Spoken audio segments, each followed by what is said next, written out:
अस्सलाम वालेकुम students, I am Mohammad Hamad Iqbal, M Phil physics. हम पढ़ रहे हैं चैप्टर नंबर 5 ग्रेविटेशन।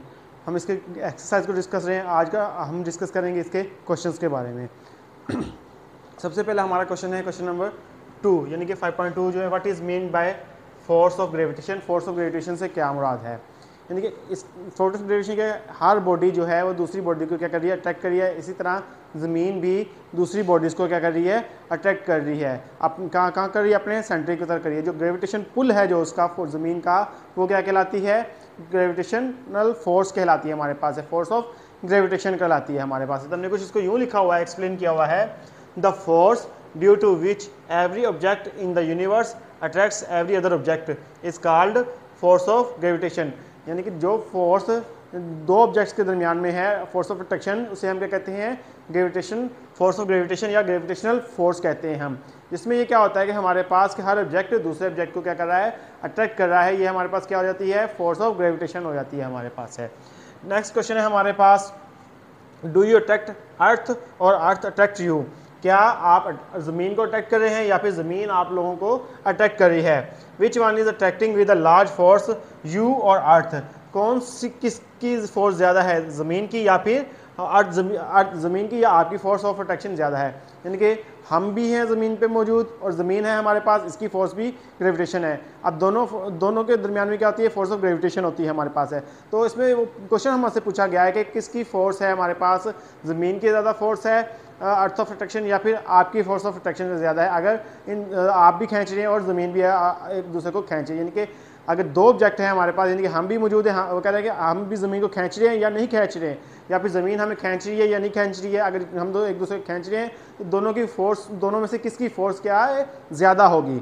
तो हम देखते हैं कि हमारे पास जो ज़मीन है हमें भी अपनी तरफ खींच रही है और हम भी अपनी तरफ खींच रहे हैं। तो ज़मीन जो हमें अपनी तरफ खींच रही है वो हमारे वेट के बराबर ज़मीन हमें खींच रही है। इसी तरह हम जब वेट के बराबर खींच रहे हैं तो हम भी ज़मीन को उसी हिसाब से अपनी तरफ खींच रहे हैं। तो दोनों फोर्सेस क्या होंगी, सेम होगी। हमने कुछ इस तरह इसको एक्सप्लेन किया है, we attract the earth and earth also attracts everybody. यानी कि हम ज़मीन को अट्रैक्ट करते हैं और ज़मीन जो है हर एक को अट्रैक्ट कर रही है with the force equal to its weight, एक फोर्स के साथ जो किसके बराबर है, उसके वेट के बराबर है। So both attract with same force. So दोनों जो हैं वो सेम फोर्स के साथ एक दूसरे को क्या कर रहे हैं, अट्रैक्ट कर रहे हैं। कोई किसी की ज़्यादा या कम नहीं है, दोनों की फोर्स क्या है, सेम है। दोनों एक उसी वेट के हिसाब से एक दूसरे को अट्रैक्ट कर रहे हैं।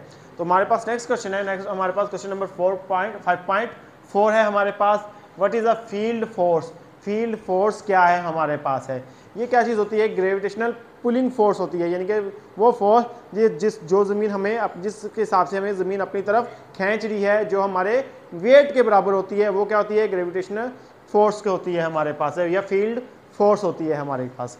द ग्रेविटेशनल, हमने कुछ इसको इस तरह एक्सप्लेन किया हुआ है, the gravitational pulling force acts on a body. यानी कि वो वाली फोर्स है, ग्रेविटेशन पुलिंग फोर्स है जो किसी के ऊपर लग रही है, on a body whether the body is in contact, खा बॉडी जो है वो ज़मीन पे है यानी कॉन्टैक्ट में है ज़मीन के साथ, और not such force is called field force. इसे हम क्या कहते हैं, फील्ड फोर्स कहते हैं। इस कहने का क्या मतलब है, हमारे पास है ग्रेविटेशनल पुलिंग फोर्स वो फोर्स है जो जिस हिसाब से ज़मीन हमें अपनी तरफ खींच रही है, अपने सेंटर की तरफ खींच रही है, ये किसके बराबर होती है, ये हमारे वेट के बराबर होती है।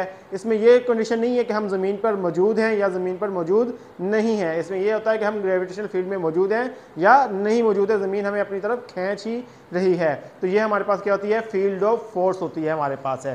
तो ये हमने इसको इस तरह एक्सप्लेन किया, gravitational pulling force acts on a body whether the body in contact, खा बॉडी कॉन्टैक्ट में है या नहीं है, और नॉट या नहीं है, such force is called field force. इसे हम क्या कहते हैं, फील्ड फोर्स कहते हैं।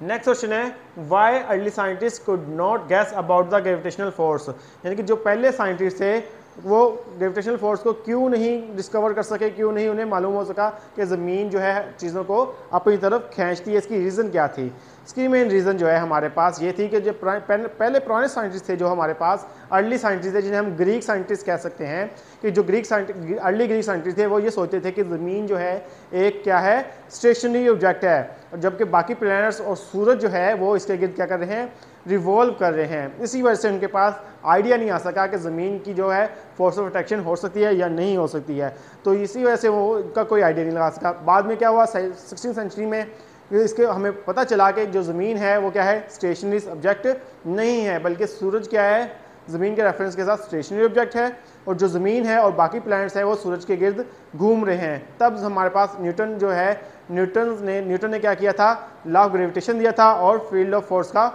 कॉन्सेप्ट दिया था हमारे पास। हमने कुछ इसको इस तरह एक्सप्लेन किया है। The early Greek scientist believed, पहले जो ग्रीक साइंटिस्ट थे वो यकीन रखते थे दैट अर्थ इज स्टेशनरी, ज़मीन क्या है हमारे पास, स्टेशनरी है। एट द सेंटर, कहाँ पे, सेंटर में, दरमियान में मौजूद है हमारे पास। वाइल, जबकि other planets and sun revolve around it, जबकि सूरज और दूसरे सियारे जो हैं वो क्या कर रहे हैं, इसके गिर्द घूम रहे हैं। यानी कि ज़मीन तो हमारे पास स्टेशनरी है, ये सेंटर में मौजूद है, सूरज और ज़मीन जो है, सूरज और बाकी सियारे जो हैं वो इसके गिर्द घूम रहे हैं। इन 16th सेंचुरी, 16वीं सदी में an other theory was explained, एक और थ्योरी हमें एक्सप्लेन की गई है, इन विच सन इज स्टेशनरी, जिसमें बताया गया सूरज क्या है, स्टेशनरी है। किस हिसाब से, ज़मीन के रेफरेंस के हिसाब से। Sun is stationary and all other planets are revolving around it, और तमाम दूसरे प्लैनेट जो हैं इसके गिर्द क्या कर रहे हैं, रिवॉल्व कर रहे हैं, यानी कि सूरज के गिर्द तमाम दूसरे प्लैनेट जो हैं इसके गिर्द रिवॉल्व कर रहे हैं। Then Newton explain the theory of gravity, तब न्यूटन ने क्या किया था, थ्योरी ऑफ ग्रेविटी को एक्सप्लेन किया था, एंड लॉ ऑफ ग्रेविटेशन, और इसने लॉ ऑफ ग्रेविटेशन को प्रपोज किया था, लॉ ऑफ ग्रेविटेशन को दिया था हमारे पास है। आई होप स्टूडेंट्स आपको आज के क्वेश्चन की समझ आ गई होगी। हम नेक्स्ट पढ़ेंगे इंशाल्लाह। आज के लिए इतना काफ़ी है। अल्लाह हाफिज़।